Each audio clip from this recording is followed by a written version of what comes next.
Bonjour à tous. Aujourd'hui, on va parler couverture et la guerre des clans, puisqu'on va voir l'évolution des couvertures de la guerre des clans en France. Bonne vidéo.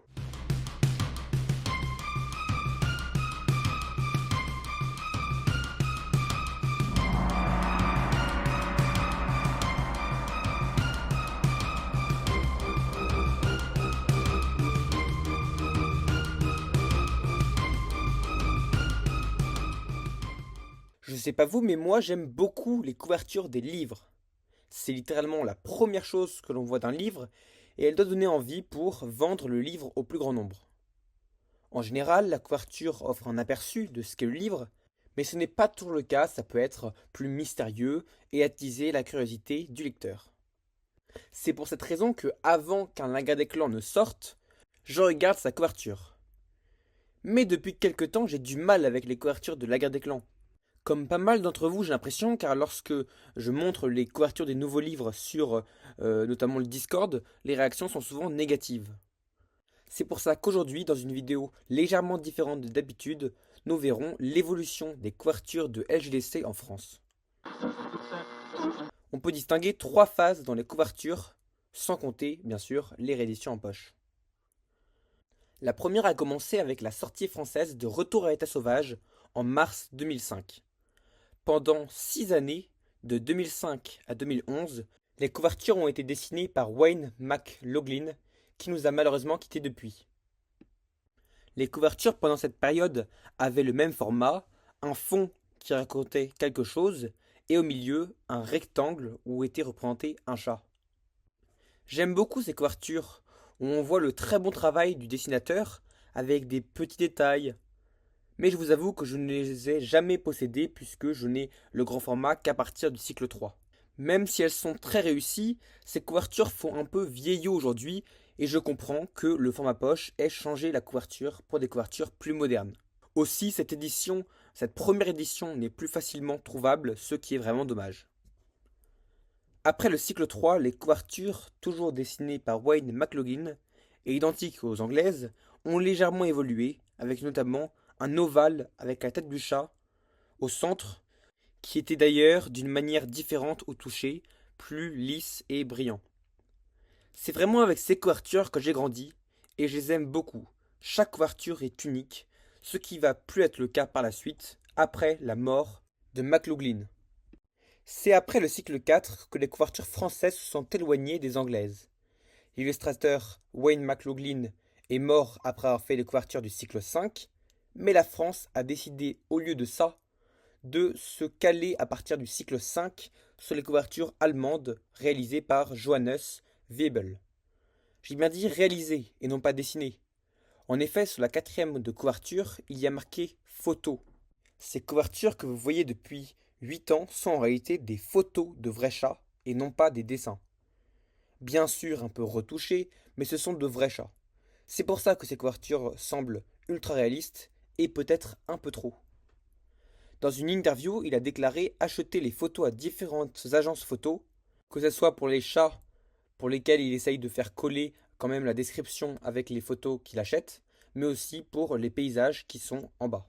Il dit aussi que les scènes qui se trouvent en bas sont parfois imposées par les éditeurs qui souhaitent parfois voir des scènes spécifiques sur la couverture. J'ai fouillé un peu plus et il semblerait que les fonds soient pris sur un site d'images libre de droit, ce qui est assez drôle pour une saga qui a autant de succès. Au début, je trouvais ces nouvelles couvertures avec les grosses têtes de chat assez stylées. Il faut dire que ça changeait pas mal des précédentes. Mais aujourd'hui, je vois les choses différemment. Ça me semble plus être une option de facilité que du vrai art. Aussi, les couvertures se ressemblent toutes et les couleurs sont poussées à l'extrême pour se démarquer du reste. La grosse tête de chat semble flotter et leur visage est trop parfait. Et les scènes en bas sont souvent insignifiantes, on les comprend pas trop. Regardez ces couvertures, elles se ressemblent toutes et on pourrait presque suspecter qu'elles soient générées par l'IA. Je les trouve vraiment moins bien qu'avant, mais dites-moi ce que vous en pensez en commentaire. Quel est votre type de couverture préféré? Rapidement, mes couvertures préférées pour la première phase, c'est celle du tome 5 du cycle 1 sur le sentier de la guerre, qui est vraiment très belle. avec les chats enragés de chaque côté avec la faute qui les sépare. Enfin, pour moi, c'est une couverture magnifique. Pour ce qui est de la deuxième partie, j'aime pas mal les couvertures du cycle 4 plus que celle du 3 au final. Et ma préférée serait sûrement Le Dernier Espoir.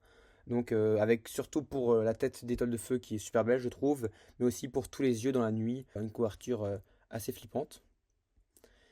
Et pour la dernière phase des couvertures, il y en a deux que j'aime pas mal. Mais bon, je n'ai pas eu de coup de cœur pour une en particulier. Ça serait la couverture du tome 6 du cycle 5, Le Sentier des Étoiles, que je trouve franchement assez belle. Et aussi celle du premier tome du cycle 7, Étoile perdue. Donc avec cette ambiance bleue, avec le lac en bas gelé. Donc enfin, je trouve en tout cas que la scène d'en bas est vraiment belle et que on ressent vraiment l'ambiance de ce début du cycle 7, cette ambiance de froid. Dites-moi en commentaire vos couvertures préférées, sachant que je ne parle pas des rééditions en poche, qui sont assez belles, je trouve, pour la plupart, mais ça sera peut-être l'occasion d'une autre vidéo. Enfin, je vais finir avec un petit guide pour savoir en avance les prochaines couvertures. Donc, comme j'ai dit, les couvertures françaises sont, à part quelques exceptions, identiques aux couvertures allemandes. Or, l'Allemagne est en avance sur la France, ils sont déjà au cycle 8. Donc ainsi, pour savoir en avance les couvertures des prochains tomes, comme je le fais lors des sorties de l'année, vous allez sur le fandom Warriors Cats Deutschland et vous regardez les couvertures. Donc ça marche que pour les livres des cycles, car les hors-séries ont des couvertures spécifiques en France. Maintenant, vous savez cette petite astuce pour savoir les couvertures en avance.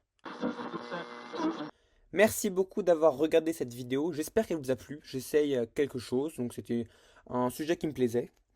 Et donc j'aimerais vous proposer un autre sujet de vidéo sur quel pays a les meilleures couvertures. Donc là, je n'ai parlé aujourd'hui que de la France, mais dans beaucoup de pays, les couvertures de la guerre des clans sont complètement différentes, avec un style très singulier. Et donc si vous voulez que ça en devienne une vidéo, il faudrait que cette vidéo atteigne les 50 pouces bleus. Merci beaucoup d'avoir regardé cette vidéo. N'hésitez pas à vous abonner comme d'habitude et nous on se retrouve dans un petit mois. A bientôt!